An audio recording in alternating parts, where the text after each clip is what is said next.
recording audio and video. There it is. All right, everything's going. And it begins in 3, 2, 1. Mommy, will you read to me? Not now, Junior. Can't you see? Don't have time. I'm cleaning floors. Won't you please go play outdoors? No knobs or gadgets in sight.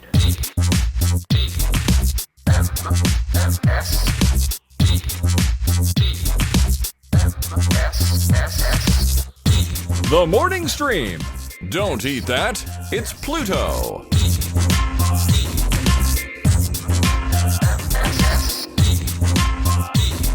Hello, everybody. Welcome back to TMS. It's the morning stream for June 29th, 2023. I'm Scott Johnson. That's Brian Ibbett. Hi, Brian.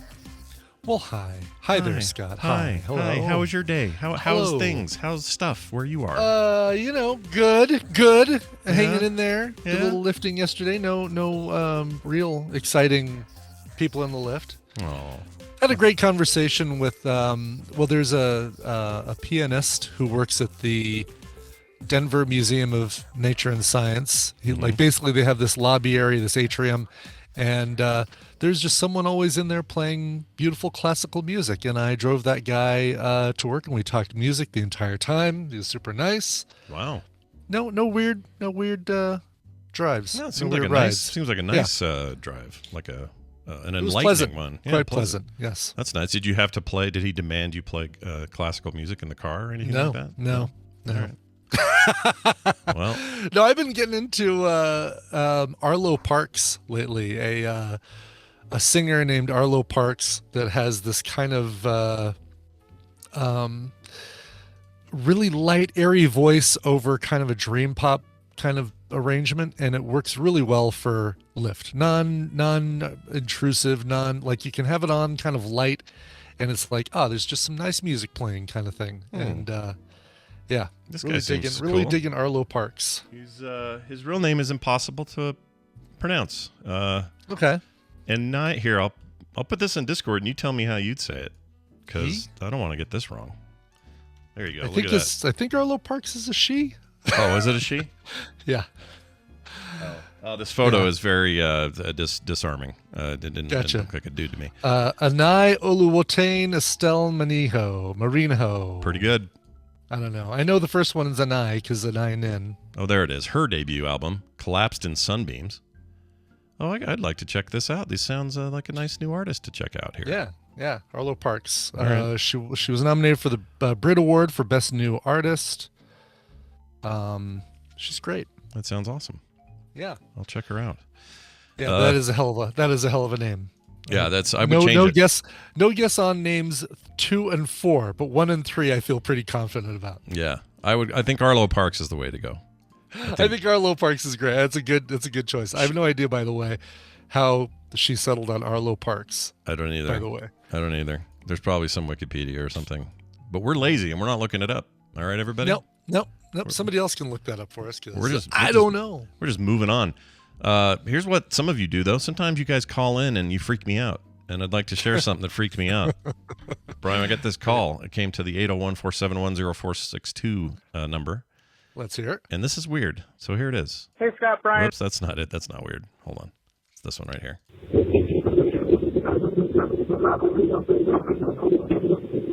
All right. Now, probably a butt dial, right? Probably a butt dial. But sounds like it. Sounds like their butt dial while they're sitting on a washing machine. No judgment. Yeah, there's a rhythm to it.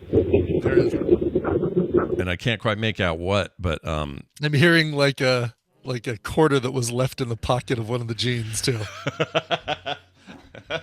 It went on, by the way. So the reason I'm sure it was a butt dial is it went on for like 2.5 minutes. It was pretty long. Oh yeah, David Lynch used that for the soundtrack of that entire episode of Twin Peaks, the new season of Twin Peaks. Yeah, everybody that episode if you've seen it. Yeah. That's the sound of that entire episode. Yeah, I don't even know what that is. So now I need to finally watch that new.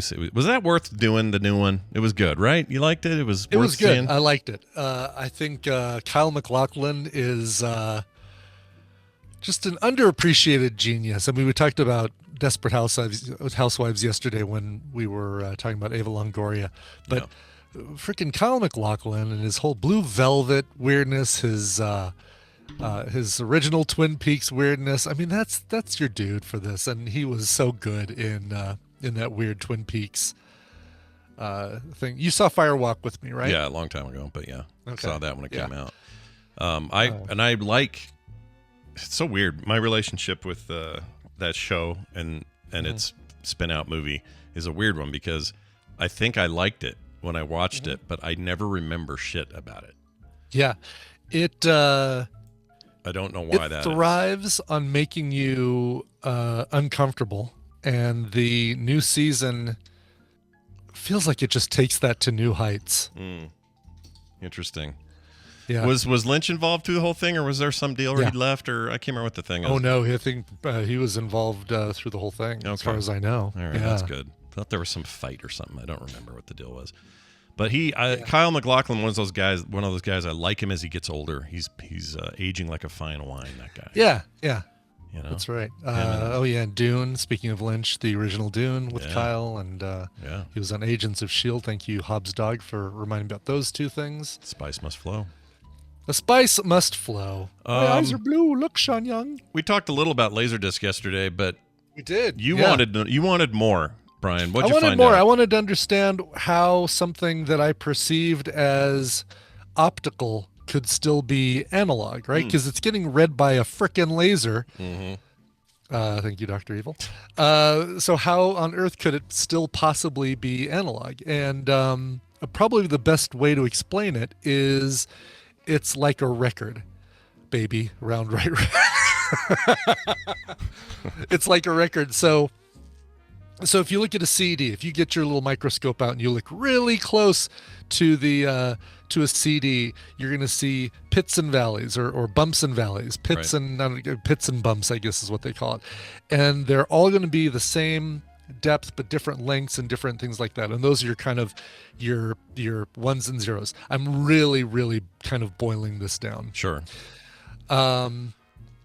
With a laser disc, you've still got those pits and bumps, but they also are at different heights and they go different directions. And so it's closer to like the grooves on a record that the needle comes in contact with than it is a CD or DVD with the little bits and bumps. And I see what you mean by it almost seems to go against the grain depending on which ring you're on. Like there's these seem to be facing one way. I'm showing the chat a big picture of it. And then Cool. You got a microscope laser disc picture. Yeah, it's not super close up, but it's enough to like, I don't know.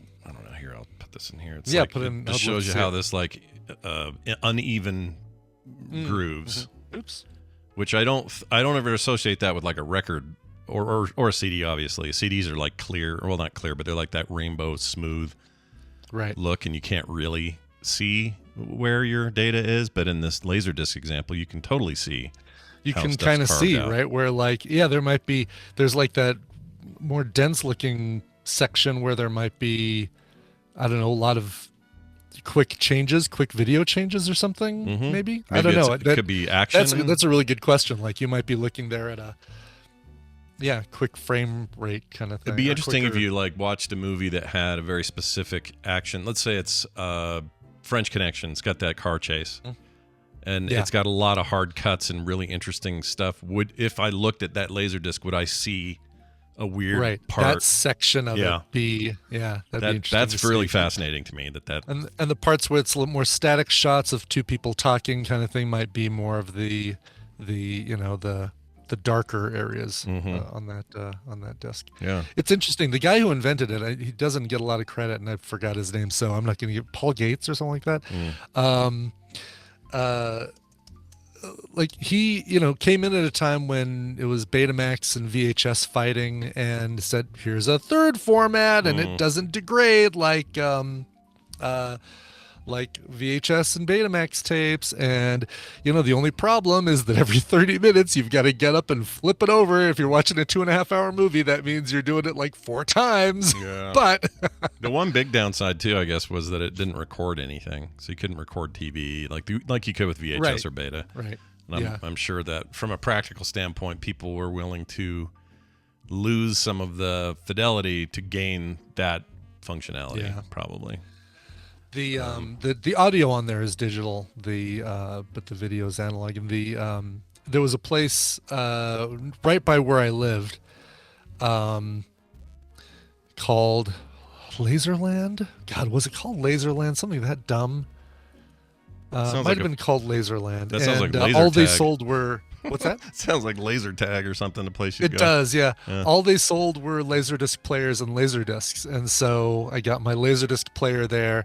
I befriended a clerk there named Angel. She and I became friends. We went on one date, decided we weren't romantically interested in each other, and they just continued to be friends. She was at our wedding, and Tina's in my wedding, was friends with us for quite a while afterwards, and then just kind of drifted off as some friends do. Sure. Sometimes you just don't hear from them, you know? You don't know.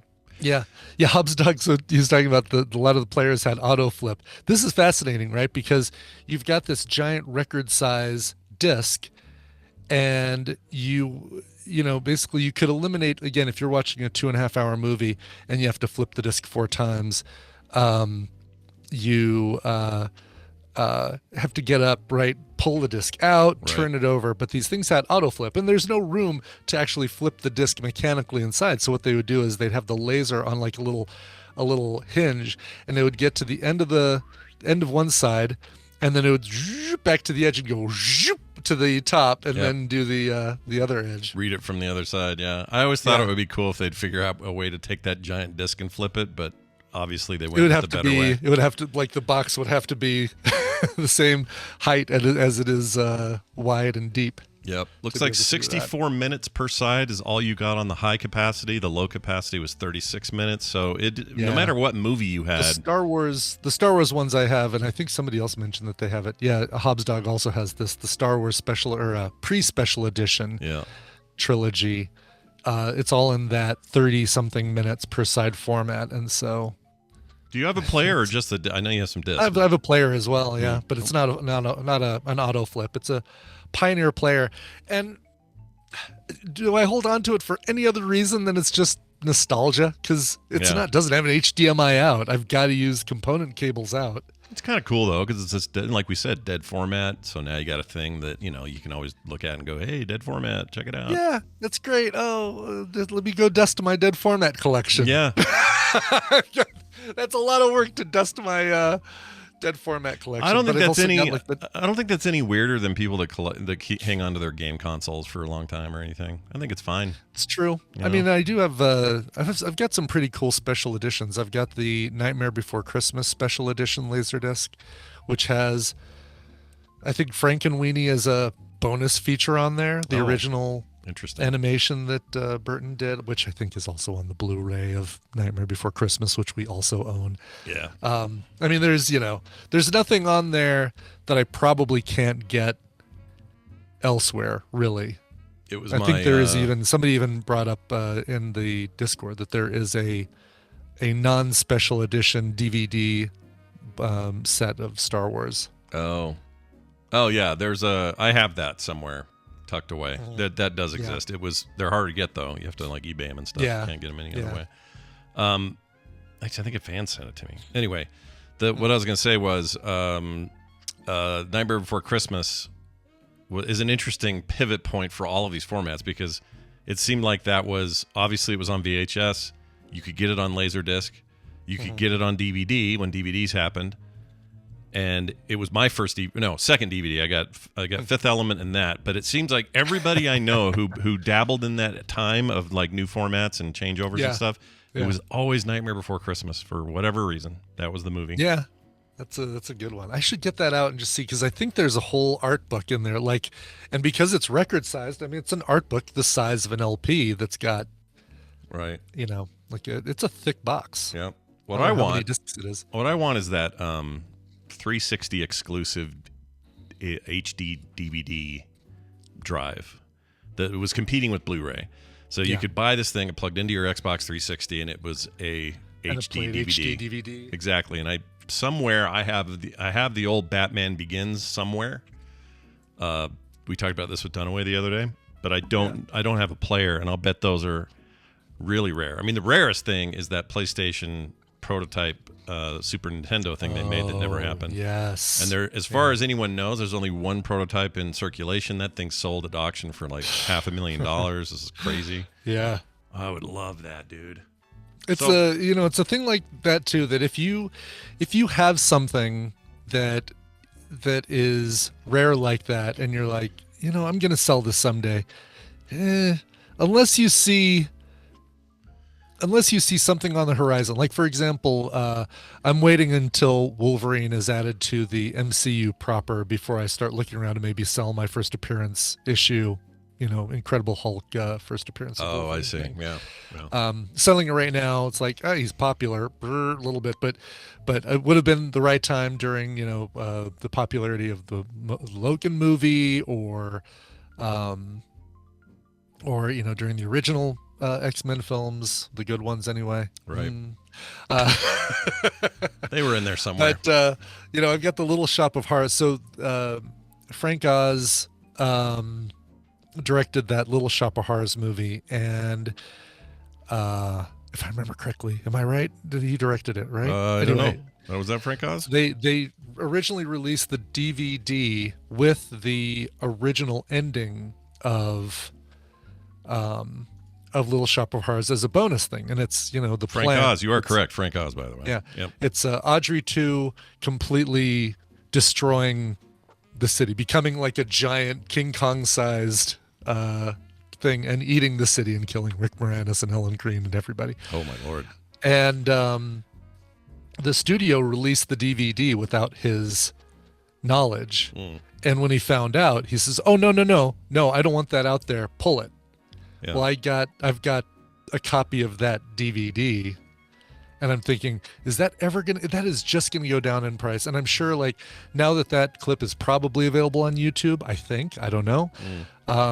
Is it worth, is it worth me trying to just sell it now, get rid of it now, maybe get some money for it, or hang on to it in the hopes that something makes it more valuable in the future? I wonder if that movie ever gets a proper remake. That would be the time to do it, right? Yeah. John Candy was in that? I don't remember that. Yeah, he was radio station. No, was he radio station? Was he the disc jockey that interviews Rick Moranis? His name sure sounds like a Wink Winkinson. Yes. Or Wilkinson? Okay, yeah. That sounds like a radio guy. Have you seen that, by the way? I don't know that I've ever seen that. I know I've seen the original because I've seen the black and white one. That I know of. But I don't think I've seen the 86 one ever. I know about all these little bits and pieces of it, but I don't know shit about that. The actual movie. Is that sackable? I feel like it is sackable. It's comedy, but I feel like it's a sackable. I think it's a sackable deal. Let's do it. It's got Christopher Guest. It's got Bill Murray's in there, I guess, for a hot Steve second. Martin. I mean, it's great collection of actors and actresses in this thing. Frank Oz's first director deal? Might have been. Yeah, I am not seeing the recalled version of. Yeah, his first theatrical film, by the way. No, I'm sorry. He directed The Muppets Take Manhattan, and his next one was Little Shop of Horrors. Oh, and Dark Crystal. So Dark Crystal, Muppets Take Manhattan. Very Muppety, though, right? You can't avoid the Muppety. He's working with Jim Henson directly. But his first, breakout was Little Shop of Horrors. That's cool. And then Dirty Rotten Scoundrels was only 2 years later. That's crazy. Oh, I love that movie. Yeah, that's good. That's an underappreciated. I agree. It's one of the funniest movies comedy. I saw in the 80s. It was great. Yeah. Nothing wrong with that movie. All right. Well, there you go. Deep dive on your laser. There we go. Big. Real quick note about a Jersey Mike's I stopped into the other day with Kim. We went there at lunch on our way back from dropping that truck back off, and we just thought, hey, we'll hop in here and grab something. And they're always great, very fast, very nice people, and you do your thing and you get your food and you go sit down. The entire time we were there, I heard two employees in the back room arguing loudly about which was better, Infinity War or Endgame.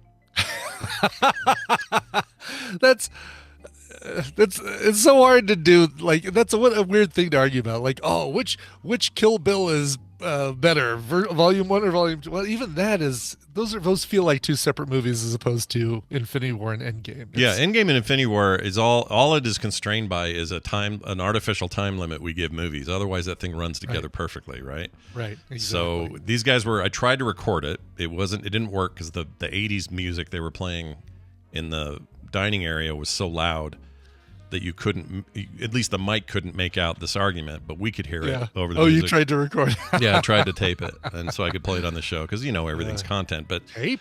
But I don't know how it ended. By the time we left, they were still back there yelling. I heard something about Thanos, this and that. Some guy was freaking out about Vision's eye or his forehead gem, the wisdom gem, or what? Not wisdom. What is it? What's the gem he had in his head? The Vision had the mind gem. Mind gem. And they were arguing about that right? for some reason. They're like, the mind gem wouldn't have. No, the mind gem doesn't matter. They're just going off back there. And their manager's out front just quietly wiping stuff down like she's used to. Like nothing's going on back there of note, Yeah, right. Oh, anyway, I love it. It was a good time. Let's get Amy in here and let's read a book, okay? Cool. I love a book. I love a good book. I like a good book as well. And I also like a good visit with Amy. So we're going to do that right now with this. One of the things that I enjoy also is reading. We also enjoy reading. Hey, it's Amy. She's here, and we love having her here. Hello, Red Fraggle. What are you doing? Well, hello. I also enjoy reading. Well, good, because that makes you a perfect guest to tell us more about things we should be reading. Also, here's the good news. Today, I assume there's a Coverville today, right, Brian? You're doing Coverville today? Oh, there is a Coverville, yeah. Today's celebrating the birthdays, or what would have been the birthday of George Michael, and from Wham, and Colin Hay from Men at Work, who is alive and does have a birthday and is very cool. Still looking 60 and 70 years old, respectively. Wow. Well, my goodness. He have a Vegemite sandwich while we. That's right. But here's the whole point. Somewhere between TMS and that. Yes, there'll be some pot. Amy here's going to make pot. I'm sorry, throw pottery. Yes. Throw pottery. I have that written down wrong. Yes, yeah. So go to YouTube at Red Fraggle and watch her do it. Are you doing it live? I guess you're doing it live, right? Yeah. I'm gonna do a stream. All right. I'm going to try to check that out as well and see what it there means. There will also to throw be pottery. a new video coming in the next few days or so. I've been doing kind of these time lapse, in process videos of what stuff I'm creating, because if I were to just do those in real time, oh my gosh, their videos would be way too long. It's ridiculous. Sure. But yeah, so I've been working on a couple of pieces. The reason I haven't thrown in a little bit is because I had so many pieces sitting on my shelf that were just unfinished. I was like, yay, I'm doing lots of practicing, and that I hadn't finished anything. So I was like, okay, I need to either like get rid of these and reclaim the clay or finish them. So I've been gotcha. So they weren't even fired. They're just still in a format that you could break them down and reuse the clay. Well, some of them, yeah. Some of them had been what's called bisque fired, so they'd been low temperature fired. Those you can't really, you're not going to reclaim that clay, but yeah, some of them also were just greenware, just sitting there, like they're bone dry, but they haven't been fired or decorated or anything. So yeah, I need to get on that. You made me slightly hungry with the word bisque. So good job on that. Bisque? Like a lobster bisque. Yeah, that sounds so good. Bisque sounds fantastic right now. Anyway, go check it out. You guys should be doing that at some point over there at Red Fraggle on YouTube. I'm looking at her speed pottery right now. Run. Yeah. Speed run through pottery. You're right about the time lapse. It's good for stuff like this. Speed drawing, speed sculpting. You see this all the time because nobody can sit there for the 6 hours or whatever it takes to do this stuff. Right. Yeah. And that jar, that was a process. It took a long time, but I was pretty happy with how it came out. Yeah. Well, go sub up, you guys, and watch for the live stream. Today, though, we're talking about a book, and you brought a clip. Anything you want to say about that before we hit play? No. Let's go. Let's just hit play, eh? All right, here goes. Enjoy. The children were playing. while Holston climbed to his death. He could hear them squealing, as only happy children do. While they thundered about frantically above, Holston took his time, each step methodical and ponderous, as he wound his way around and around the spiral staircase, old boots ringing out on metal treads. Holston could feel the vibrations in the railing, which was worn down to the gleaming metal. That always amazed him, how centuries of bare palms and shuffling feet could wear down solid steel. One molecule at a time, he supposed. Each life might wear away a single layer, even as the silo wore away that life. Holston lifted an old boot to an old step. He lost himself in what the untold years had done. The ablation of molecules and lives, layers and layers ground to fine dust. And he thought, not for the first time, that neither life nor staircase had been meant for such an existence. Oh, I know Sheriff Holston, all right. I love that you're reading this. I love these books. They're some of my favorite books ever in the history of ever. So are you talking about the whole Silo series or just Wool, or where are you at? What are you doing? Right now, I am actually, it's funny. I've got about 2 hours left on Wool. And I started reading these when we started watching the series. You know, we had run out of Ted Lasso. And so we said, okay, well, what else is there to watch now? And so we went from Ted Lasso to Silo, which is quite a whiplash of emotions. But so I was immediately sucked in. And of course, like, they haven't even dropped the last episode yet. It comes out tomorrow. And so I said, nope, too bad. I'm not waiting. I'm picking up the book. I don't care. Yeah. I don't even care. You did like I did. I've read the thing, I think maybe now 4 total times, 3 times prior, but I picked it up again when the show launched and started reading again because I love it so much. And there are some big differences that are, well, the whole Silo series is sort of jammed into the show, which is not a problem. It's just the way you do TV. Wool is a very self-contained thing that kind of happens in the first couple of episodes of the show. It's not really a spoiler, but that book is sort of contained therein, and then they have some sort of flashback stuff. But that first book took me such aback. It was like, what did I just read? This is amazing. And you're not even at the end yet, which is, you still have a really cool place to go. I'm jealous, actually, you getting to read it for the first time and experience it for the first time. But man, those books are good. Hugh Howey's an awesome dude, makes amazing books. I'm so happy for him. And he's just one of these guys that made a small self-published freaking Amazon book back in the day. Right? Yeah. And the people loved it so much they demanded more. And so then he wrote 5 more parts to it. So, yep. And his Dust series is also extremely good. The book Sand is incredible. You may notice a trend with the way he titles his books, but they're all these amazing dystopic sort of, science fiction takes, and they're just so utterly fantastic. So that show, the best news is that show has done an incredible job of adapting it. Like, they didn't just half-ass this. It doesn't feel like, I don't know what to compare it to. Like, The Foundation was really disappointing for me compared to the source material, but this is very good. Maybe Sarah Ferguson is like 80% of that because she's so great and everything she's in, but cannot recommend that series enough. It's so good.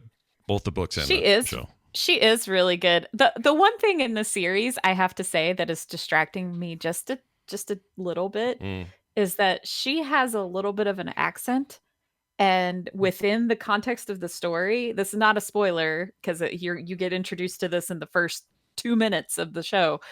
It's this dystopic future where for at least a couple hundred years, people have been living in underground silos. Right. Why would anyone have an accent that is different than anyone else's? Right. Right. Like, no one would. I think and it's funny because some people have straight up accents in there. Some people have,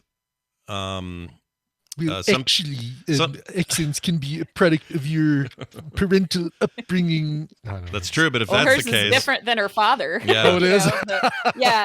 But what's funny is they're Bryan all Cranston Jr., who is getting her father. I don't know what that guy's name is. Oh, you know him though. Like I'm looking at he's Game of Thrones guy. Dad. You know him from Game of Thrones. He's the guy that gets the gray thing later on. The Khaleesi helper guy, the one that falls in love with her. What's his name? Not Davos. Not Davos. The other one, the older guy who's Yes, right. He ends up getting the scale. Yes, right. He's like her protector the whole time. And what's his damn name? That guy. That's yes, him. Shoot. And he does an American accent, and it throws me hard because he's English, she's Swedish, and she's trying to do an okay accent. I mean, she's not very good at it, but whatever. Lord Friendzone is the best name. Lord Friendzone, that's right. So a couple of people in the chat are pointing out that like there are different sections of the silo, and the down deep is different. Her dad actually lives in the mids. Yes, that's true. But nobody else in the down deep has her accent either. No, in fact, they have different accents. And like the guy in charge of, the guy played by Common, who's not in charge of, but one of the judicials in the upper floors. This is a whole thing. You have to watch it to get it. But Common's got this very kind of street Brooklyn thing going on. But no one else around him does. So I think they're just doing it it's a little like Chernobyl. They're just like, everybody just talk the way you talk. They're just letting everybody talk how they talk, and it's fine. Yeah. It's not really that distracting. It was just a little funny to me. It was like, oh, okay. Yeah. That's kind of funny. They've added an aspect to this show that they don't do in any of the books, and I won't tell you what it is because you're not done with the book yet, but those who have read and are also watching will probably notice that there's something going on in the show that they don't do in the book. And I was a little concerned about it when they first brought it up. I went, we're going to really have this plot point. This feels contrived, but it totally works. It's actually a very good ad. It feels like something that should have been in the book. And I usually don't go that direction. It's like when you make something up for TV, I'm usually annoyed. But what they put in, what they made up in this case actually enhances the story and takes it further. It's really freaking fantastic stuff. I love it. I think I probably know what you're talking about because I think I'm far enough into the book, portion of things where I think I know. Like I found it hilarious. This is also not really that much of a spoiler because it's just a thing. I found it hilarious that like a Pez dispenser is the thing that like is throwing everybody. Like, in the show, everybody's like freaking out about why people have this Pez dispenser because they don't know what it is. Yeah, they're called you're relics. not allowed to have relics, right? Know, and so they think it's like this super important thing of the past, and it's a freaking Pez dispenser with a rubber ducky on the top of it. It's hilarious. Yeah, think about like they do it in Mad Max a lot, but like even like Eli, Book of Eli, he has that iPod with his playlist on it. It's considered this like rare thing from the before times. It's kind of like that. There are things they call relics. Yeah. Some relics you can have, like if you have an old watch or something. Mad Max, the Mel Gibson Mad Max has something like that, like the little whistle thing that he really likes that he ends up giving to the feral kid. Yeah, or even his dogs, the dinky dog food cans are from a era before. Right. So it's like that, except they register all relics if they find them. Some relics you can have, but you have to go through a big rigmarole to even retain it. But most relics are like highly illegal, and the minute they find out you have one, you're in huge trouble. Or if you find one, you have to report it right away. And this Pez dispenser is like at the center of all this. And if you think about it, like if you're in this thing for 200 years, you don't know what the before times were at all. You wouldn't even know what Pez is, or that dispenses something that isn't there, or that they're like you wouldn't know what to make of it. And I really like that stuff, but it's also a little goofy, right? It's like it's a Pez dispenser. Oh yeah, no, I find it hilarious because it makes me think about what kind of crap are we gonna leave behind that people 300 years from now will speculate about what it was if there's not if somehow there's no records left behind, or maybe if aliens come down and are like what are these humans up to, what was this used for, fidget spinners is a great example. What the heck. They're gonna like presume that this was some sort of cog in a machine, or it's somehow was very important mechanism for something, and it's just a fidget spinner. I could see that. And it'd have to be like a scenario where the world's kind of wiped out, right? Which is the idea in Mole anyway. Or in the Silo series, that the world was somehow destroyed, and there was, this thing was set up to save a bunch of people. If you keep reading and you get to his short stories he's done recently that are like prequel content to all this, fascinating. It'll fill in some fascinating holes, but read it in the order he put it all out. I wouldn't jump to these prequels first because they presume you've already read all this. So they spoil a lot, but also they fill in a lot of gaps, and those also go places. It's a really fantastic read. I highly recommend it, especially if you're enjoying the show. But even if you're not, if any of this sort of dystopic sci-fi sort of stuff intrigues you at all, and just the human element of all of that, it's fantastic. It's so good. I'm so glad you brought this one today. Yeah, it's really good. For a long time, I didn't really like dystopic things because it's kind of depressing because it almost feels like it's kind of inevitable, isn't it? Like I don't want to think about where we're going.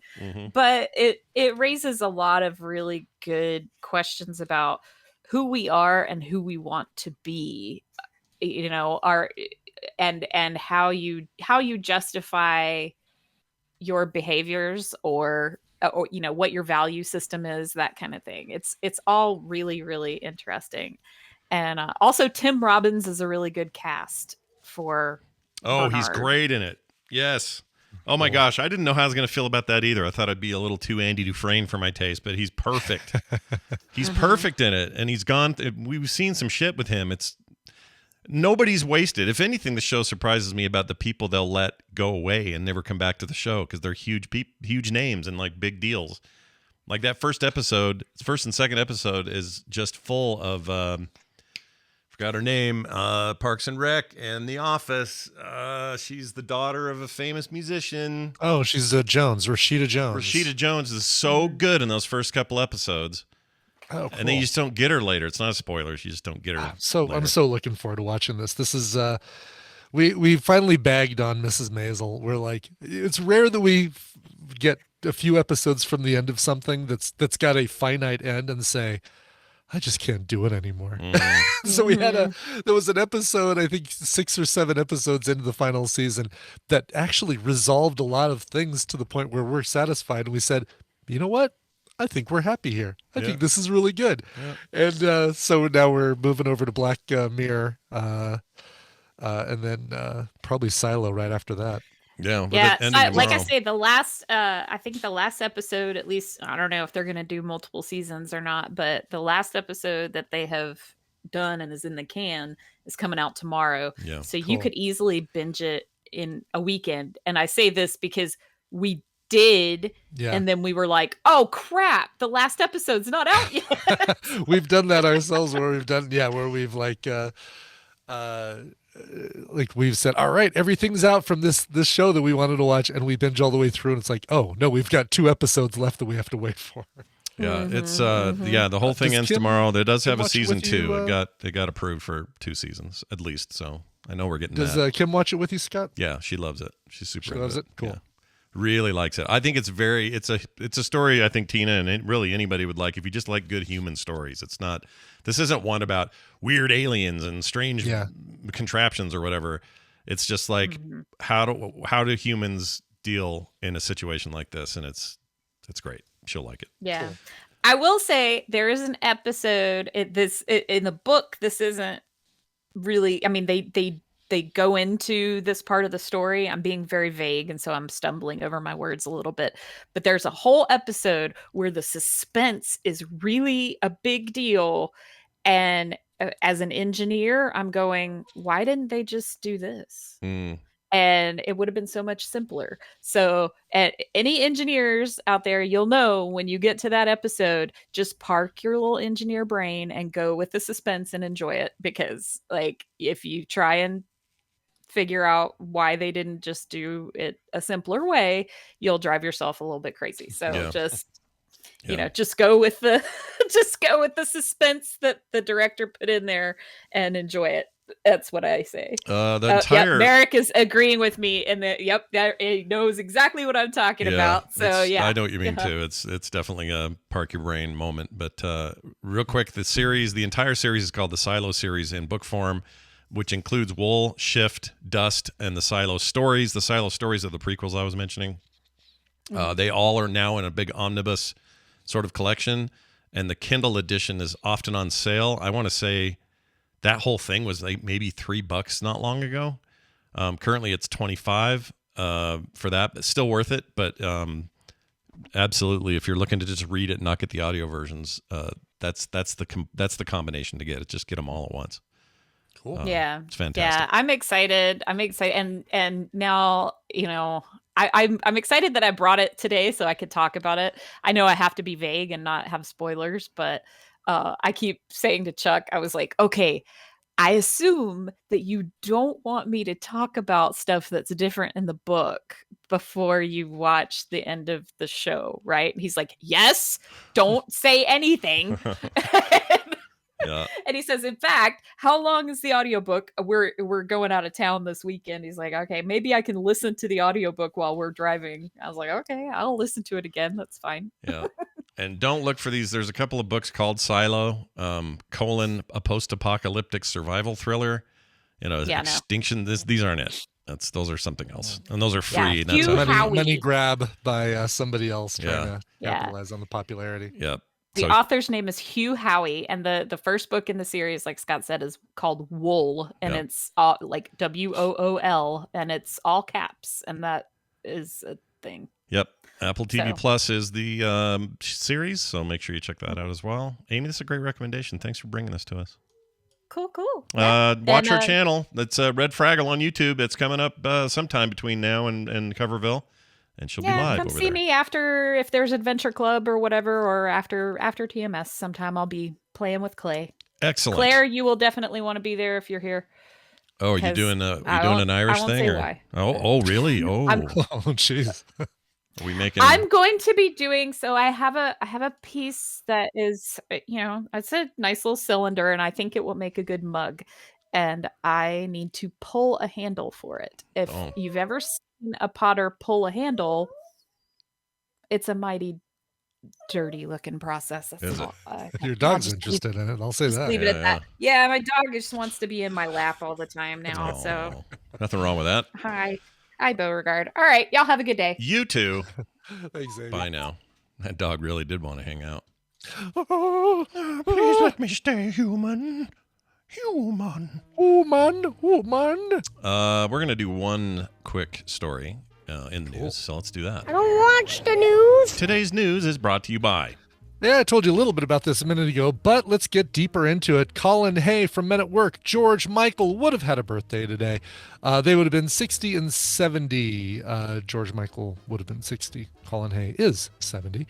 And both of them featured on today's Coverville. And listen, it's exactly what you want. You've got your Down Under. You've got your Overkill. You've got your Be Good Johnny. And you've got an excellent cover by Colin Hay from his brand new cover album that came out a couple of years ago. And all the songs you want to hear from George Michael covered by folks like Scary Pockets, Serpent with Feet, Natalie Dunn, and then a great cover by George Michael of one of his 80s contemporaries, Terrence Trent D'Arby. All of this coming up 1 p.m. Mountain Time, twitch.tv/Coverville. Very nice. Man, I always forget how young George Michael was when he died. He really was, yes, exactly. Oh, we got a question. We'll answer that at the end of today's show, Jeannie. I'll put it in our end of show notes. Yeah. Well, Monday, what's Monday? Tuesday's 4th. The 3rd.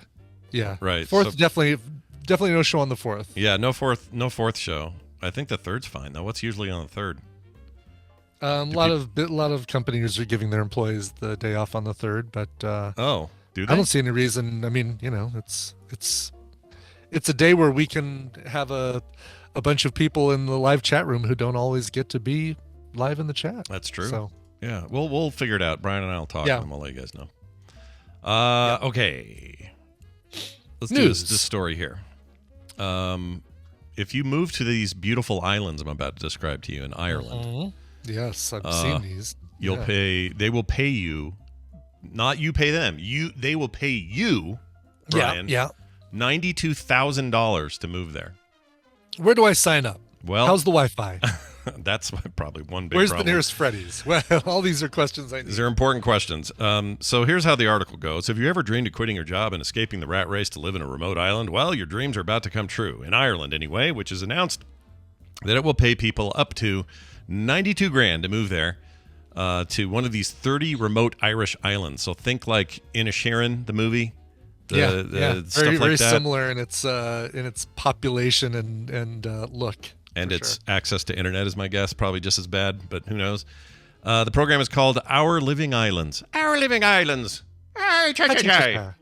It's a visionary project from the Irish government that aims to rejuvenate about 30 sparsely populated offshore spots. For example, there's the Erinmore Island, located off the coast of Donegal. County Donegal. Donegal?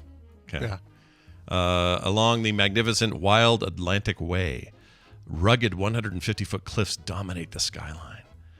Then there's Clare Island. What? Which is the loudest island in Ireland. It's so loud all the time. It's naked most of the time. What else? Drinks a lot. Just kidding, Claire. We think you're great. This is off the coast of County Mayo, so get your mayonnaise on. Yeah. Which is known for its sandy beaches and epic hiking. There's Bear Island, a quiet paradise populated with walkers, cyclists, bird watchers, and plant lovers. I like that one a lot. Yep. Innismore, one of the Aran Islands, was location of the 2022 Oscar-nominated film The Banshees of Inisherin. There you go. Sound dreamy? You decide. $92,000. I mean, yeah. Here's the thing: that $92,000. We got more information on this, or like we saw a news article about it. That $92,000 is given to you that you have to spend, I believe, on refurbishing the house or building, improving your lot, improving your house. It's not necessarily a here's some cash, spend it however you want. No, it's $92,000. Use it for redoing this house. Right, but you could go. It's not like you got to go buy a $300,000 house and then spend another. No, 92, it's true. Right? Yeah. So Exactly. this seems like a pretty good. It's not a like. I mean, I have to spend $92,000 to rebuild a house in a beautiful island in Ireland. Okay, that's totally fine. I feel like I would consider this if I lived there. Yeah. I assume this is for Irish people. They're not asking everyone around the world to do this. I don't think. I think it's open to anyone. You have to be eligible for dual citizenship, and that's it. Really? Is that all? Yeah.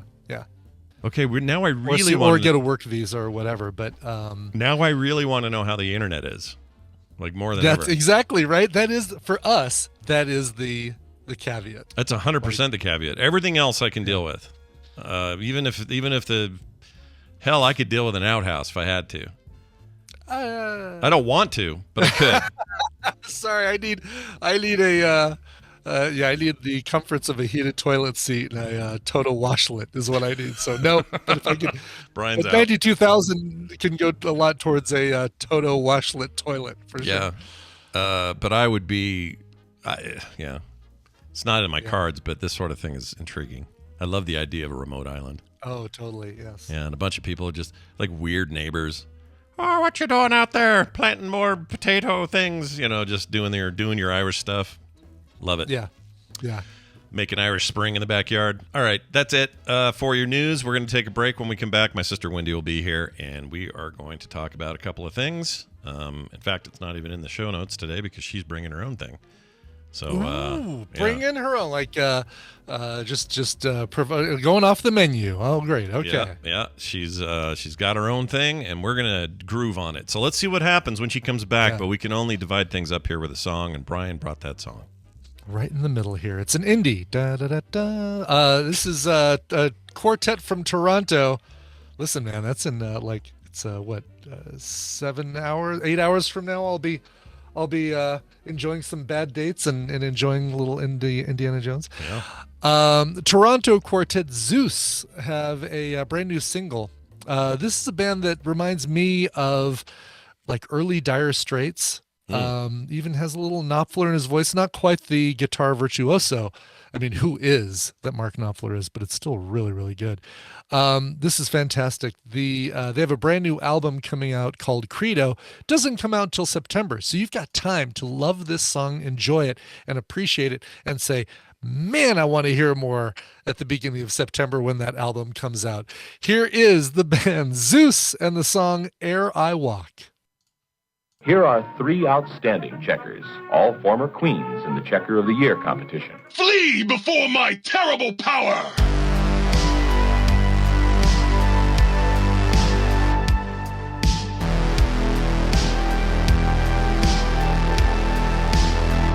right, I need a brief reminder on who that was. That was a band called Zeus, Zeus. They have got a brand new single called Ere I Walk. It's up ahead of their forthcoming album, which is also their fourth album, Credo, which comes out September 8th. Nice. Seems like another quality indie in the middle to me. It certainly is. It certainly is. All right. My sister Wendy will be here shortly with her prowess as a full-time professional therapist. And she's going to help somebody with something. That's how this always goes. So let's play her little intro. Wendy. I mean, random. Not a chance. Hey, it's my sister Wendy, who is here on Thursdays. Hey. She's always doing the Thursday thing with us. And we're going to do that again today. But before we go anywhere, I wanted to do two things. One, thank you for being such a nice host to my wife and your sister, Misha. They had a great time over there. They were super easy to host. Hello, it was like having two queens of parties. It was like having kitchen. family there. Oh, they are. It's been a hot minute since anyone has helped me with anything, and it was so nice. Oh my gosh. Yeah, they're the right aunts. They're the perfect aunt / sister-in-laws you want, or in Misha's case, your actual sister. But they're the perfect ones you want in proximity when stuff goes down. It's like, wait, we need help. Who's going to do it? Yeah, like they did all the heavy emotional lifting of all the things, not only just like planning and helping and whatever, and taking my kids to the Mall of America. What freaks. I would never do that, but whatever. They just did, and they spoiled them in just the right ways, and then they were so great. And then they just at the party were just working the room. It was amazing. Yeah, they're pretty good for that stuff. It was amazing. So whenever you need them, and thanks for sharing. They love that lake up there at the cabin you guys went to. And yeah, that was really fun. Yeah, got Kim to admit some of her deep fears on that lake. Oh, She's really? Not a fan of water of the deep water. In water. Yeah. Especially she did stuff. Great. And she had a really fun encounter with a loon, which is our state bird. Yeah. And learned a few biology lessons that you don't mess around with a loon. No, it turns out stagnant lakes, not stagnant lakes, but lakes like that are, relatively stagnant. They get a lot of stuff in them. Things that she doesn't like, bugs, spiders, stuff down deep in the water. Speaking of trauma, I mean, she grew up in Mississippi where a poisonous snake would slither on the top of the water towards you. I mean, that is not nothing. That leaves a mark when you're around all those. When bugs are this lake is boring. There's nothing really in it but a couple fish, but it really did. But she did it. She kayaked the whole time and had a great time. And we saw all these bald eagles. Kept yelling freedom. It was awesome. Well, that's what you do when you see a bald eagle. It makes sense. You go, freedom. Well, great. Let's get straight to it now. I have one other thing I wanted to share. This is just a little feedback call we got based on a recent show. I guess it was the last time you were here. And it's short, so I just wanted to play this real quick. So check this out. Hey, Scott, Brian, and Wendy. This is for TMS. Last Thursday, you guys were talking with Wendy, and you're talking about bad parenting things. And Scott, you mentioned that you terrorized your children by telling them you had spies everywhere. Well, I just want to let you know my mother did the same thing. Now, granted, she was a teacher in school, so she did have spies everywhere. But, it is a thing. You're not alone. Have a great day. Think about this. Kids who grew up where their parents are teachers have the spy network at school. Yeah, it's legit happening. They're not just saying that. It actually is that. So, also, what's the Bluth's friend who shows up to teach his kids a lesson all the time in, oh my gosh, I can't think of the show's name. Don Bluth. Wait, from which one? Don Bluth Help me. Don Bluth made it? It's not Don. Not Don? Joe Bluth? Who are you Joe? talking about? Oh, you're talking about Arrested Development. Thank you. My gosh, I just couldn't think of the name. Arrested Development. You know how they had that friend who would just have his arm fall off because he was missing an arm to teach him lessons. Yeah. I feel like that is another example of a parenting tactic that causes problems. You're not the first person to bring that up. We got emails about that very dude. Someone sent me a picture of him and said, this you? Or something like that to my email. I'm like, no, I wouldn't go that far. That's awesome.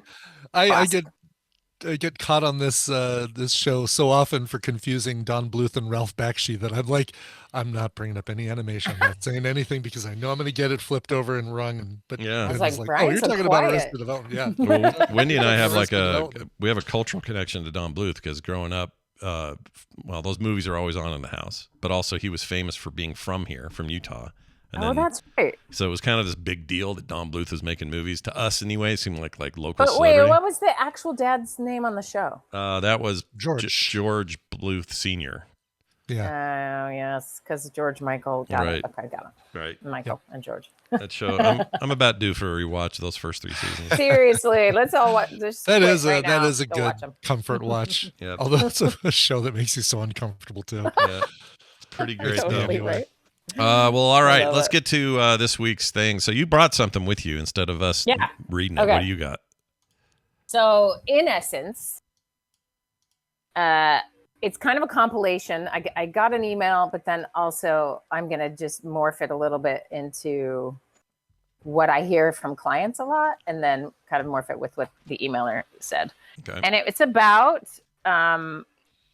existential dread, and not in the sense of like, I think sometimes we use that term to sort of think of, I don't know, do I really want to do this job? And I start to go down this road of like, what does it all mean?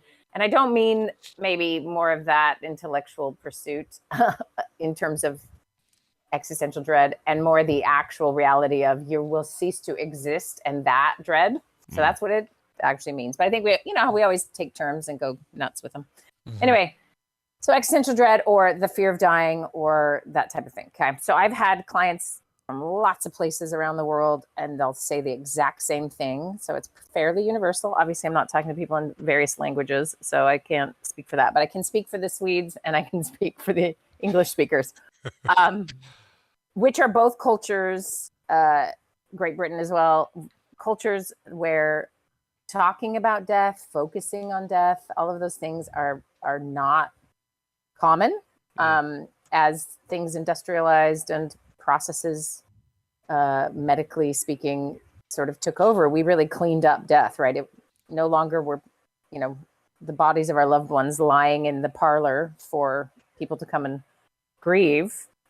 They swapped those out for living rooms where the living are. And, you go into a hospital, you pass away, your body will show up at the funeral for a hot hour, and that's it, right? Like you don't have that interaction. So I think a lot of folks will have some of these questions and concerns. So before I go any further, I need to say a caveat. So when I'm talking about these things, and this is a trigger warning, because suicidal thinking and wanting to end your life and having, a mental health crisis that might be going on for you, this is not the podcast for you today. So just turn it off. Okay. And listen to it later when you're feeling better, because we're going to talk about death. And sometimes that can be just enough and too triggering. And so there's your warning. Though we're not going to talk about suicide stuff at all. We are going to talk about death. And one reason, so warning, pause, goodbye, hello, everyone who wants to stay. Okay. I just don't know how to officially do that. No, you're good. You did it. You nailed it. That's what you do. That's how your brother does it, so it's perfect. Yeah. Oh, you're back. Well, you're back, Yeah, everybody. hi, Welcome everybody. back. Thanks for coming back. Yeah. Anyway, so the idea is that every one of us is going to die, right? Yep. And a variety of responses to that fact. So I'm going to do something quickly with you guys. Okay. And in essence, people's concerns and the email, all of those sort of center around, I'm so afraid of death, and I can't talk about it. If I think about it, I go down a really dark place, or whatever sort of happens to somebody in a culture that does not talk about death very much. In fact, we have a lot of, let me start with this question, actually, before I get to the other one.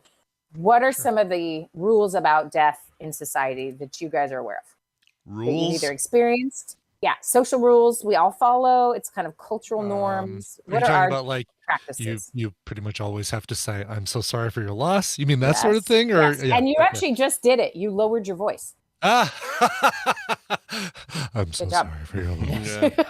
Yeah, everyone suddenly has to talk like a sorry funeral for director. your loss. This doesn't work. You're right. Yeah, good point. You're right. You can't. So there's the I'm sorry for your loss. There are condolences. That's a part of it, right? And lowering our voice. So what else do we got? Oh, geez. You have. Is Let there me know apartment if is there available? there anything I can do? Is there anything you need? Yeah. People Yeah. say that a Right. lot. Sort of Even solicitous. though you never really do need. I mean, what are you gonna say? Oh yeah, could you take a What's the will garbage out? situation like? Yeah, am I in it? So Brian has pointed out a couple things. We do not talk about money, wills, or like we don't talk about that's crass. They're right. Their property, their possessions, that sort of But thing. are we not all I'm very thinking good it? at in life as a whole. I'm very good at representing the what not to do. Thank you very much.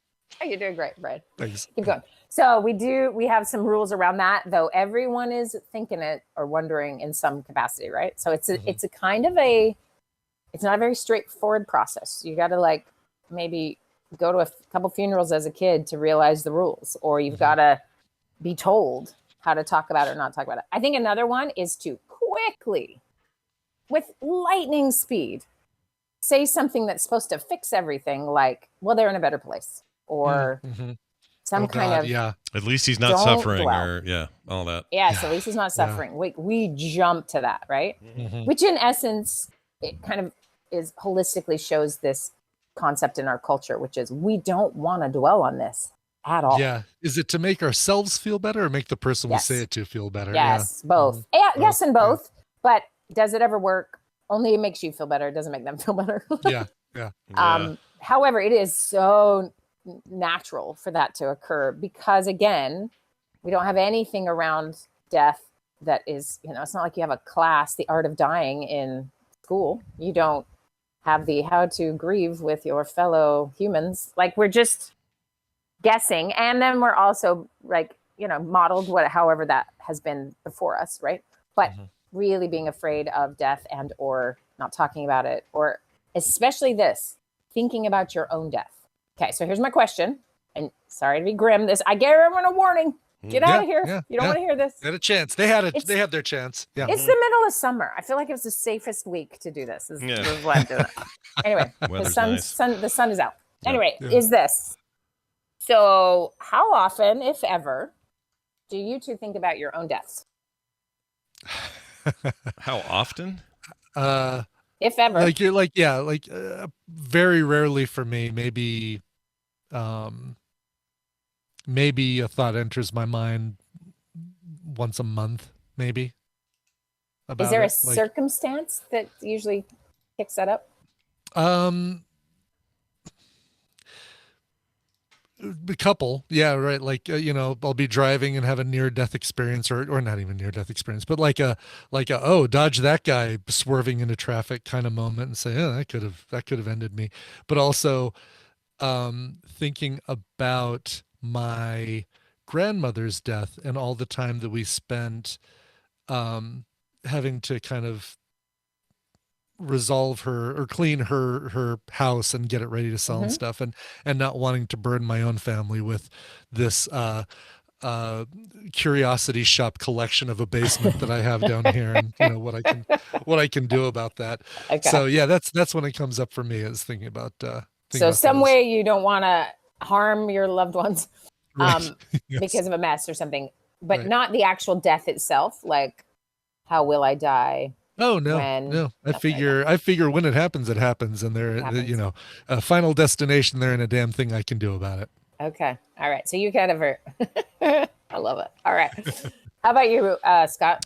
Depends on what time in my life you asked me this question. If you'd asked me this 10, 15 years ago, I think the answer would have been different. But today, I don't really think about it. Occasionally, I'll think about how crazy. I think a lot about how crazy time is. Where I was just noticing that George Michael died at our age, me and Brian's age. It just seems crazy to me that he wasn't that much older than us. It's like 10 years our senior or something.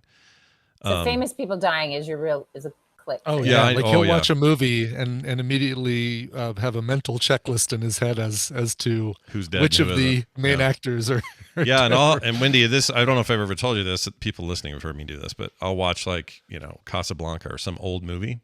Yeah. And realize that everybody there in that scene, including the guy holding the camera and the one directing it, and everyone talking and everyone dancing and everyone who's an extra, all dead. Every single one of them gone. That whole room is empty now. I do that all the time. but it isn't like a weird. It's not like a thing where I'm like, oh, death. I'm scared of death. Like I'm actually not. I'm with Brian on the whole. I don't want to leave any messes. I got a little PTSD from Dad letting his life insurance lapse right before he passed away, and what that ended up doing to Mom. So I was just like, I definitely don't want to do that. So let's check that one off. We're gonna make sure we're all covered there. But also, I don't want it to be embarrassing for anyone. I don't want it to be. You don't want to die on the toilet with your pants down. No, I don't. Even worse than that, I don't want it to be in public. I don't want to be somewhere with my kids or grandchildren and have it happen in some awful public way, like that. I think about that sometimes, but I don't think about like sometimes actually comforting for me to go. If I'm feeling like super stressed about something coming up or something that's going on, sometimes the best way for me to deal with it is go. And again, this may trigger someone, so get out of here. But sometimes it's good for me to say, I've done pretty good. I've got a life I'm really proud of. I have a family I love, and they love me, and I've done all I can do in that regard. So if I die tonight, what's the big deal? And it actually calms me down. Yeah. Because it's like I don't the stakes aren't as high as I think they are because I've already done. You can worry so much about, well, what haven't I done? And it's hard for your brain to sometimes stop and go, well, instead of looking at what you haven't accomplished or done, maybe look at what you have done. And when I do that, that'll help me go to sleep on nights where I just like I'm up, Yeah. Okay. I'm so glad you said that because you described two versions of thinking about death. You described the anxious version and the one that creates the dread or the unknowns or the I got a million things I got to do so I don't harm my loved ones. It's a stressful potential thing. You may have grown up in a setting that was like, well, hell is on the other side of this. And so you really don't want to die. Or, or it could be nothingness is what you think is out there. And that is terrifying to you. Some people find both of those calming. Some people think hell's calming. I don't know why. But this idea of the anxious version of this. And then there is what you just described. And this is my answer to this email and to those who have really struggled with worrying about death because they get stuck in the anxious part of it. And then for the rest of us who walk around la-di-da and don't think about it at all, it is actually connected to our happiness and our well-being. And you just explained why, right? So you went from stressed out, I got a million things to do, to I'm going to think about my legacy a little bit. I'm going to think about none of this actually matters. And it soothes you. Okay. So I'm going to give you some evidence of this real quick. So first I'll give you the American evidence because we're hilarious. Then I'm going to give you a really small developing country's evidence because it is not, it's so cool and not hilarious. Okay. So in 2007, there was a study in University of Kentucky, and these researchers looked at two groups and did this thing where they basically told them to think about a painful visit to the dentist. And then the other group, they told them to think about their own death, to contemplate their own death. And then both of them were just asked to fill out some words. I mean, there's been many other studies, but this is kind of a good example of one. And so say, for example, the STEM word was J-O. Real quick, which group do you think ended the word with joke? And which group do you think ended the word with joy? Oh, I was thinking job too would be another. Or job, yeah. Job or John or. What were the two groups again? Ones who thought about death? The dentist, a painful visit to the dentist, and the other one was to contemplate their own death. I'm sure job and joke and joy were the two you gave us. Yeah. Could be job. Could be, joy was the main one that is one of the groups. The other one was a variety of words. I guess joy I'd connect it with the contemplating their own death over the painful visit to the dentist. Yes. I would too. Yeah. Hell yeah. So what they found is that kind of the idea here is that death is psychologically threatening fact. It's a fact as opposed to a what if. It's not. It is a fact for every one of us, right? And then when people contemplate it, their brain does a kind of interesting thing. It does an automatic search for happy thoughts or sort of soothing thoughts. And so they found it with words. So you can do a lot of studies like this where you prime someone in a certain way and then you can see what their brain concludes. So in this case, they were filling in words that were peace and joyful and like actual happy thoughts and words after thinking about their own death. Like that doesn't make sense theoretically, right? What? Yeah. But the reality is certain versions of thinking about your death actually lead your brain to make you happier. Okay. So that's the American evidence of this, but here's the cool one. Okay. I don't know if you guys are familiar with Bhutan, the country. Bhutanese passport. That's why I'm familiar with Bhutan is because of it's a long Bhutanese story, passport. Wendy, but we got this old sound clip of how you're supposed to say Bhutanese passport, and I'd like to just play it real quick. Yeah, if you have it. Yeah, it's great.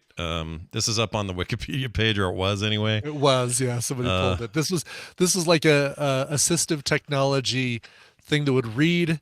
People could upload a recording of reading the Wikipedia page to help those who sightless individuals. Yeah, like people who are blind or whatever. So here's what that used to be. Here you go. Bhutanese passport. It's super annoying. But awesome. therein lies our extensive knowledge of Bhutan. That's how we know That's Bhutan. the limit. Yeah. Okay, Yes, great. That's it. Yeah. So a long time ago, I mean, they're one of, like 300 something on the development scale of countries, right? So it's a very poor developing country. But they made a decision not so long ago to, instead of measure gross domestic product, their GDP, they measure their gross national happiness, the GNH index. And they have all these native Bhutanese who studied in Oxford and all these places around the world who run their basically department of happiness. And they do a lot of research and cool stuff and keeping it that way. And they are in the happiest. So, we have Finland. Finland, they're all happy because they have healthcare and they live by water and all that stuff, right? Yeah. Like Lots of fjords. Yeah, fjords. It's part of just where they live. That's a piece of that, and just being safe and taken care of, and some of those good things, right? But this is a country that does not have any of those same things. But they really emphasize happiness and of the average person and what they need to do for that, right? It's pretty incredible, right? So because I think we have a tendency to think, well, comfort is what will make us happy, when actually that isn't true at all. In fact, it makes us sick sometimes, which could be a whole nother episode. But this idea of happiness, and this is one of the reasons. So they're a Buddhist nation, and part of that tradition and the way that is practiced and sort of lived is there is an extensive, extensive times where the citizens there are faced with death. It's expressed in their language, iconography. They have really like 21-day mourning rituals. They take the ashes of their loved ones and mix it with, other stuff. And it's in their iconography and their decorations. And like, it's just surrounding them. Then they also have they basically do what for most of us might feel unthinkable, is they are guided or taught to think about death 5 times a day. Oh, wow. Okay. Yeah, like a lot. To think about it with guidelines, I assume, or just think about it in general, or what do they tell them? Well, contemplate their own, or contemplate their own. It's mainly that. It's not like other people's death. You go to the Bhutanese Blockbuster, by the way, has a section called "Everybody in these movies is dead." Yep. Most of the people in these movies are dying. Dead. Yeah. Sure. Right. Exactly. Time to move over the Maltese Falcon. The other thing we do, I forgot, Brian, that made me think about it, is we don't just directly say dead, right? Think of all the words we use that are euphemisms. Oh yeah, for deceased, death. passed away, Expired, moved on, gone to sleep, which is don't use those words with kids, by the way. Went to live up on a farm upstate. Yeah, don't do that. They'll never go upstate. Anyway, okay, so that is part of their happiness stuff, and so they can sort of measure that, and they pay attention to that, and you have some interesting outcomes from when we study that. So obviously we've studied that in other places, and tying two things like an old episode we did about psilocybin and ketamine and psychedelics. Some of the most amazing research there with people facing death because they are terminally ill, having severe anxiety, all sorts of problems mentally as they are preparing for their own death.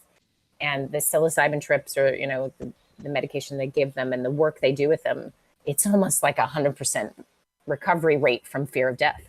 They are at peace. They have, it gives their brain a different experience. And that's after a lifetime of, we don't even say the word death, right? Versus other cultures where it's much more a part of things. Okay. So there is protocol here. Again, get out if this is at all triggering to you. See, this is why we do it too, right? Because it's scary. We think, oh no, I'm going to cause someone to want to take their life, which is also a myth. Right. But it also feels like a form of, like they're doing some sort of immersion therapy, right? By constantly thinking about it, they're basically just they're taking the trauma aspects out of it and treating it like some other thing, like a natural. Yeah. And the familiarity really reduces its power to be scary, right? And so, for example, if we take and you don't have to go into this, but we took your experience with your grandmother's death, her actual dying, saying goodbye, all of those things.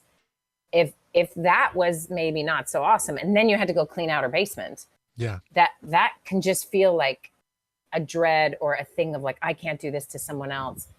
And maybe you didn't get any of the moving experience with the actual dying, which is common, right? Because we kind of send people to, buildings where a bunch of old people are dying at the same time, right? We don't have a lot of it integrated death.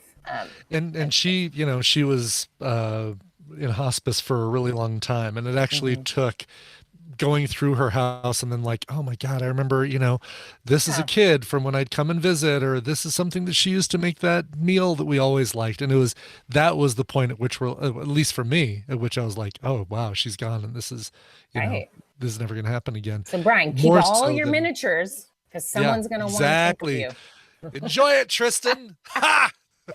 There's 1 million miniatures. Okay, yes, exactly. So I'm going to go through a finish painting them too. Oh, that's the thing. Leave your open projects for people. Okay, so I'm going to give you 5 things to do about death. Okay. So just understand this first. Imagine if you were immortal, you'd live for eternity, all the time in the world. What would you feel desired to do, experience, try? And knowing there really is always tomorrow, you might feel the same, or I don't know, you might just do things or not do things. I don't know. But when we know our time is finite, we actually get motivated. So death as a concept, when you can come to some peace and familiarity with it, can act like a motivator to do the actual job you want to do, or quit this terrible job you don't want to do. Like, it has that impact, right? So imagine you've been given a diagnosis and you've got 6 weeks to live. What do you drop? Literally most of the things you're doing right now. Yeah, right? Absolutely. Yeah. So but why does it take scaring you to death to get you to motivate you to live your life? And part of that is you don't ever think about this. And so the idea is that it's a therapeutic intervention that you have to be very careful with. But this idea of, hey, what if you thought about it on a regular basis? What would happen? Okay, another one is like Scott was saying, basically, it reminds him not to sweat the small stuff, even if it was big stuff, right? So you have a fight with your partner, or you have love handles, or you have a cracked iPhone screen. Those things will mean nothing if you are able to move a perspective on your mortality, right? So that is one of the other benefits. Another one is it helps us appreciate the present and be mindful. We talk about this all the time in mindfulness and therapy. It's like, can you be in the moment, living your actual life? And that is a buffer to all sorts of mental pain and dysfunction. It's hard to do because we are built to look forward and backwards in order to not make mistakes, in order to get our next meal. And so to get us in the moment of savoring or slowing down or being, in whatever you are feeling, we struggle. And our use of technology is the absolute opposite of this, right? Which is like, get me out immediately from my reality and put me in Black Mirror or wherever, which I think is a painful reality. I don't know why everyone wants to keep watching stuff like that. But, so that idea of like escapism can really just keep you out of it. But if you were told you had 2 months to live or tomorrow is it, I promise you're not going to be on TikTok. Yeah. Right. Right. Right.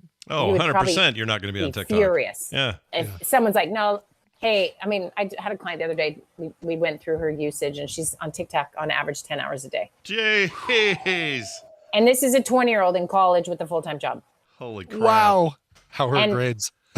Grades are, but you're having panic attacks in the shower, right? Like there are absolute consequences to a young brain being. Sounds like she's watching TikTok in the shower too. I mean, yeah, honestly, must be or something, right? Because it's being used as a drug, right? So we're working on it. We're going to get there. But that idea of escaping my reality has a consequence on our brains. And so thinking about death is one way to get us back into the moment. Okay. So number 4, thinking about death helps us negotiate our death anxiety and be prepared to leave this planet. Right. So when, whether you believe in afterlife or nothing at all, or reincarnation, or you have no idea, if you let those thoughts enter your awareness, you're going to have some anxiety probably. But if you notice thinking about those beliefs, and you'll actually become calmer and be kinder to yourself. And some of those thoughts will come and go. It's weird. Now, maybe don't do this on your own. If, have a group of friends where you call each other and talk about death. Because death it may Zoom feel at 4 p.m. It may feel really freaky, right? I think we have sort of peripheral brushes with thinking about death. And sometimes that's just watching death online or watching, it's kind of crazy, right? Like we can't talk about or think about death, but we can watch like 100 people murdered in front of us in a video game or something, right? Like that disconnect is because it's not the same thing. It's an escape into a different brain state. So this is a very different thing.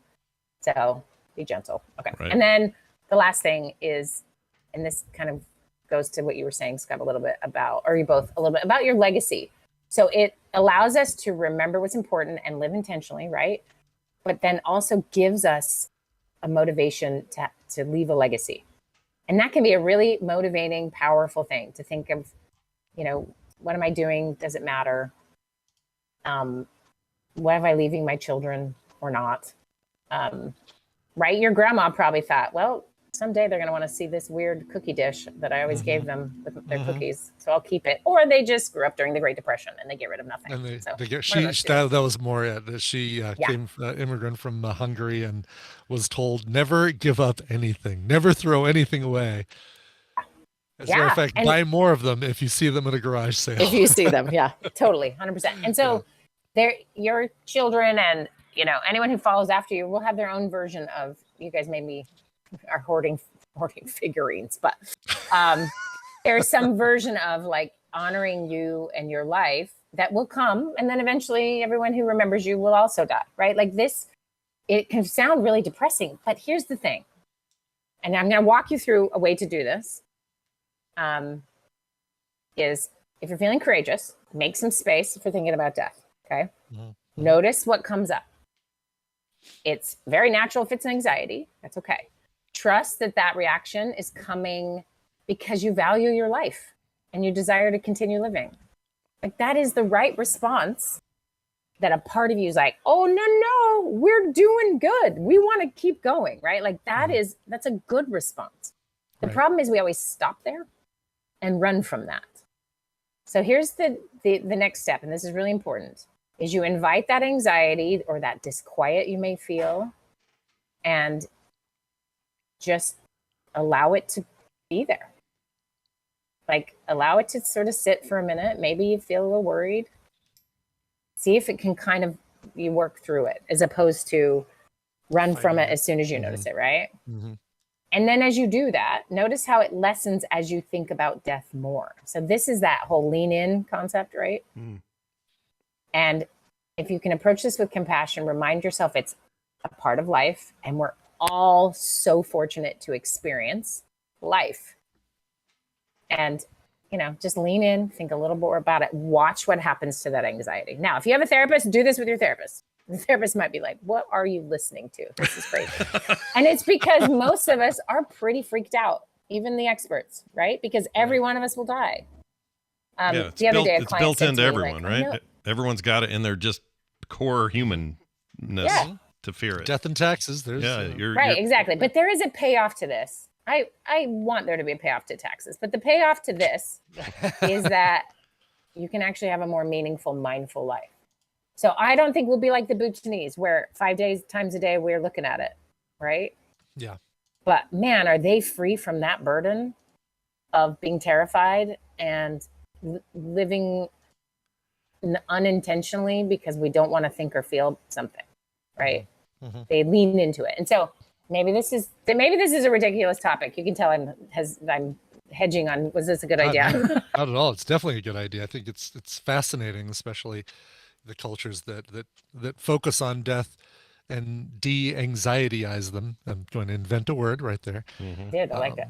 Yeah. But and it's also made me adjust my will, and now I'm sending Wendy a box of miniatures, unpainted miniatures. If something were to happen to me, I will absolutely paint them, and then that is to say, where you want. You will have Peter paint them. Probably Peter would love that. He would be into it. Yeah, totally.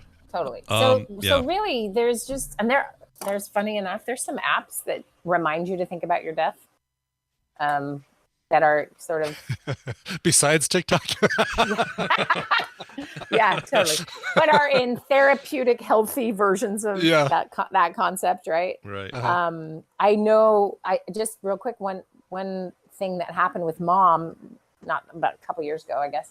I read the book by Atul Gawande. I forget the name of it, but it's like on death and dying, basically. And it was like, talk to your loved ones about their wishes and find out what they care about and what they think and what they, they want all these heroic measures and just suffer, or what do they want? And so I called Mom and I was like, let's talk about your death.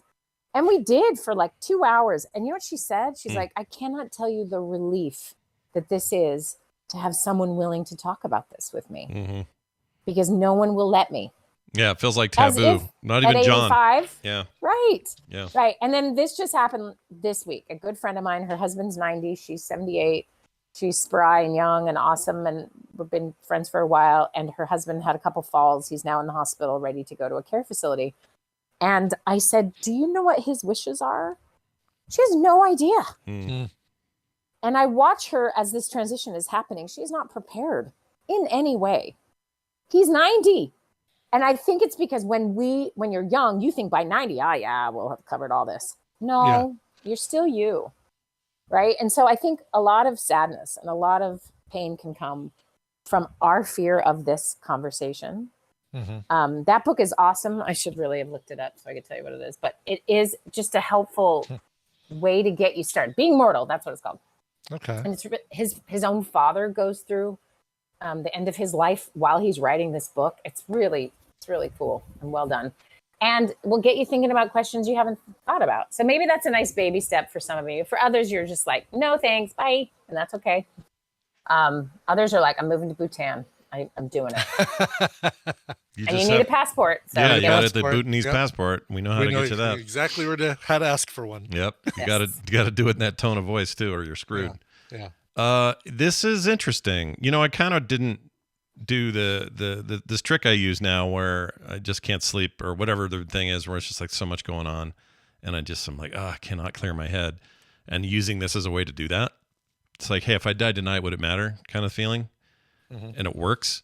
I didn't know that was like a healthy thing to do. I just figured it was just a trick that worked, and I didn't really think about it.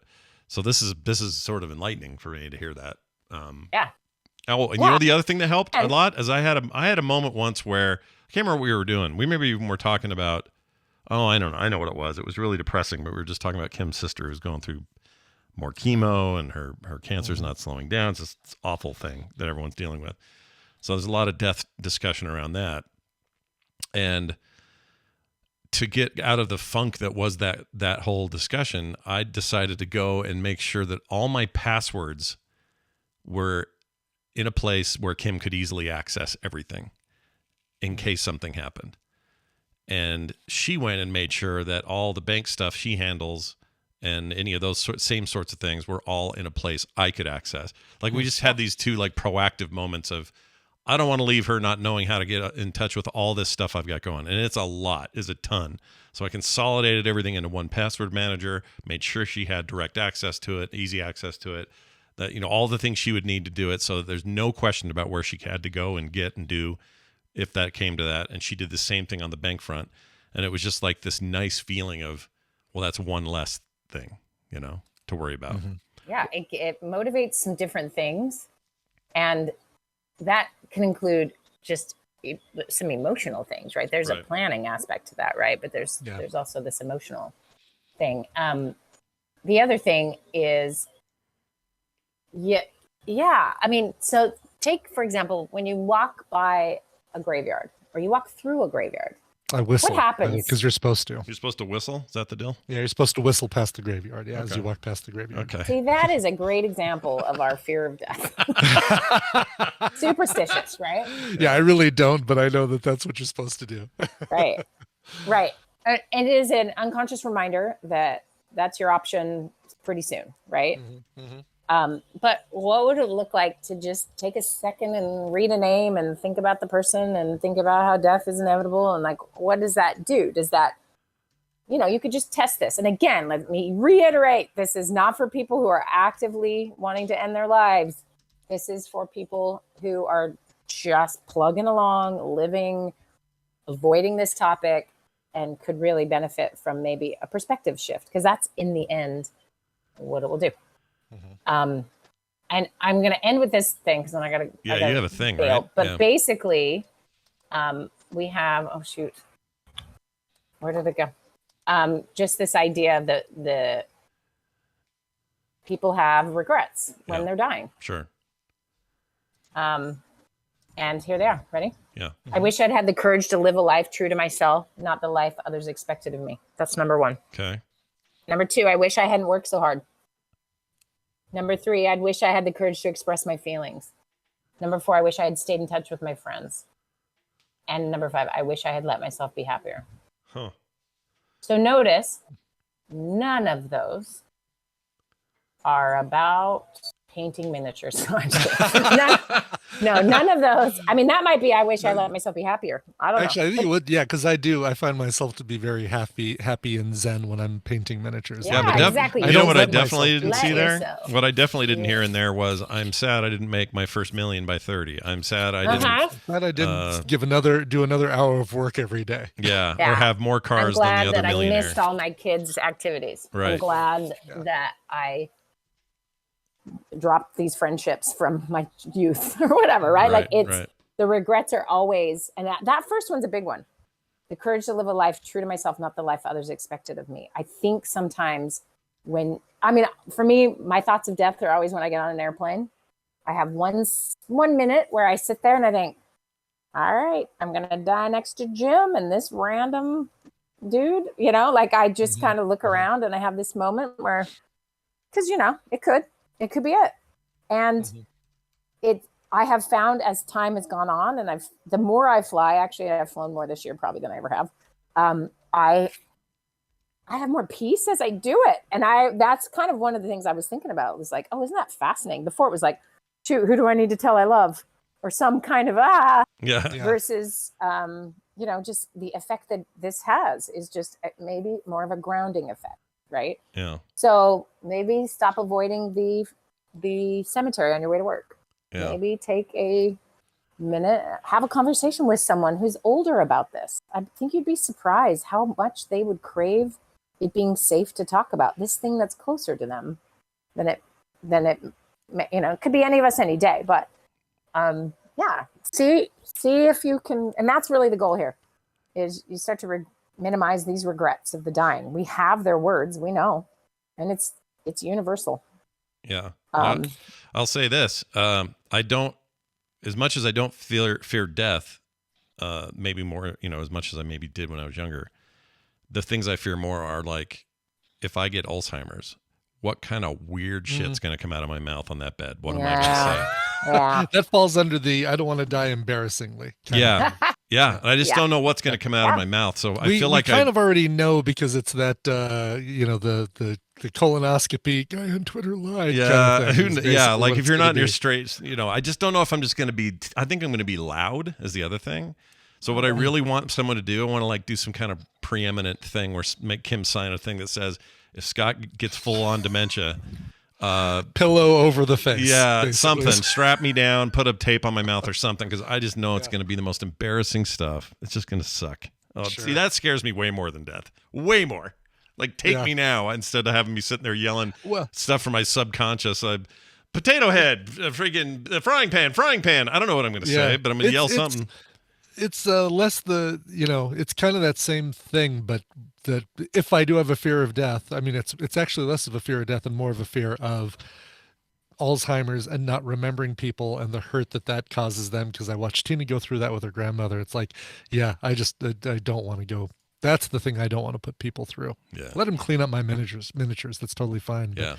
But, I don't want them to think that I don't have a spot for them in my head when I get to that. I also don't want to collapse in the mall and take a dump while I do it. I don't want that. Oh my gosh. Sure. Okay. Sure. I'm just saying. We're going to end now. I did that yesterday.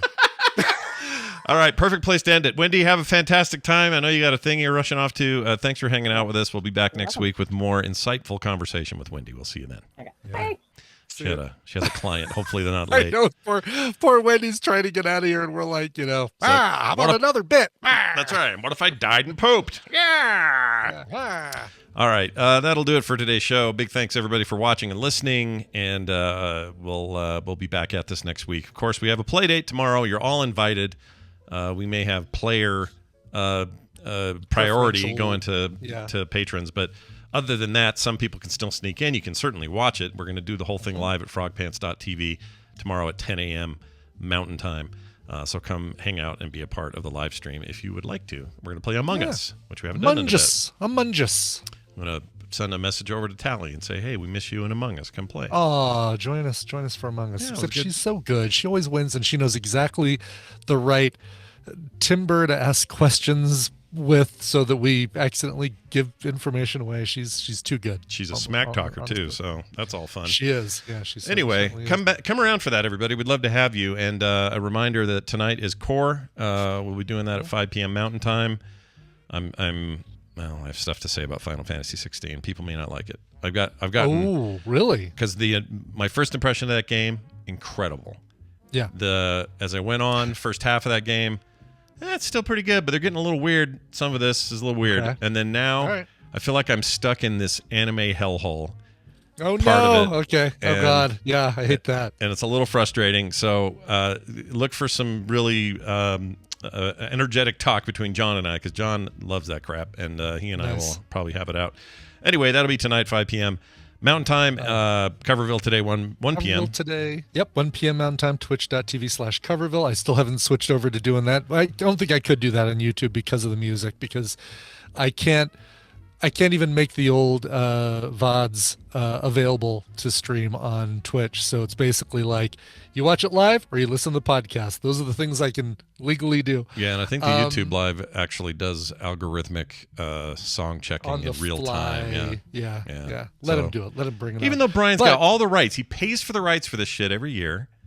Comes out of my bottom line is what it does. Also, a Guess the Connection tomorrow morning. We'll announce the winner of last week's Guess the Connection and give away some new prizes. And I don't know what they'll be, but they've been good stuff, like this Beast Wars action figure. Oh, it was a really cool Loot Crate Beast Wars action figure I gave away last week. Nice. Some great stuff. So be here for that 9 a.m. at Mountain Time, twitch.tv/Coverville, and then right after that, into some Among Us. What was the Maximal that you gave away last week? What was the... I can show you. Just curious, because I love them Beast Wars, Yeah, big fan. See what we got. Look at the size of this thing. This is no small deal. Mm-mm. This is the Megatron. Does it just say Mega? Oh, right. That's right. He was kind of a weird, not animal thing in that. Yeah, like a bug... Yeah, bug dinosaur-handed thing. They were weird. Deal. The Decepticon version of the Maximal or whatever. Whatever. They weren't as cool as the Maximals. If I know any of this shit, Scott. The Maximals were cool because they were like gorillas and cheetahs and stuff. Yeah. Anyway, I love that stuff. So watch for all of that. Win something cool like that. Yeah, why not? Also, Film Sack this weekend. Brand new movie. We're doing Thunderball. That's right. The one I've never seen. The one single. Well, up till we watched Dr. No, I hadn't seen that yet either. But yeah, really. So this is the only Bond movie you hadn't seen. Nope, this is it. So did you saw Never Say Never Again though, right? The non-canon. I have seen that, and when I saw it, I thought I remember it being weird even then. Yeah. That's a remake of this, basically, and a poor one at that. Yeah, it's a real bummer they even did that. It is. Broccoli. Yeah. Broccoli. Yeah, that broccoli feller. Anyway, so that's this weekend. Lots of fun stuff. If you would like to help this show continue to be on the air and coming to you on the daily, check out patreon.com/TMS. You'll never get commercials. You'll get pre-show content every day, couch parties like we're doing tomorrow, or I guess that's a play date. Art in the mail, other great monthly benefits that only come to you by being a member. And we'll let you know about the Monday, Tuesday thing sometime this weekend. You'll get word on that. I figured we were taking off the 4th, but I didn't know how that Monday thing works, so we'll figure it out. That is gonna do it, I think. Brian, you got anything else? We covered it all. I think we've covered it all. Yeah. Well, let's cover one more thing.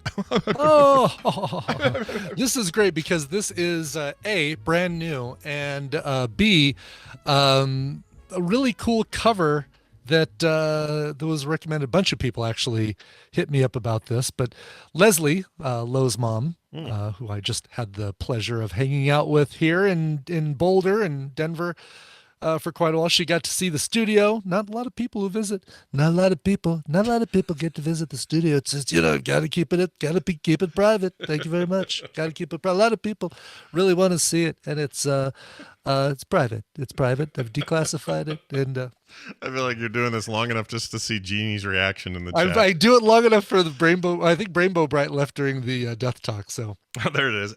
There it is. There it is. Yes. Yep. She gave us a full Kathy. Jeannie channeling her Kathy comic strip. Yep. I could just see the sweat lines coming after. Anyway, this is we didn't start. A lot of people thought we'd start the fire. We didn't start the fire. Started by. Yeah, it was always burning since the wheel's been turning, but we didn't start the fire. I like that you've added that to your repertoire, by the way. The part that that is the thing that sells it. Yeah. You got to add that. Yeah. All right. Leslie said, in honor of seeing them in concert on Sunday, July 2nd, I'm requesting this amazing brand new cover of Billy Joel's We Didn't Start the Fire by Fall Out Boy. It's a cover, yes, but also completely new since it covers newsworthy items from 1989 to 2023. This is really cool. So basically they said, Billy Joel's song ends with everything, all the things that happened up to 1989. We're going to take it now for the next, 35 years or 34 years or whatever. It's a really cool concept. On Wednesday, 6/28, I received an email from the band with a link to the song. It also included the message, quote, I thought about this song a lot when I was younger, all these important people and events, some that disappeared into the sands of time, other that changed the world forever. So much has happened in the span of the last 34 years. We all felt like a little system update might be fun. Hope you like our take on it.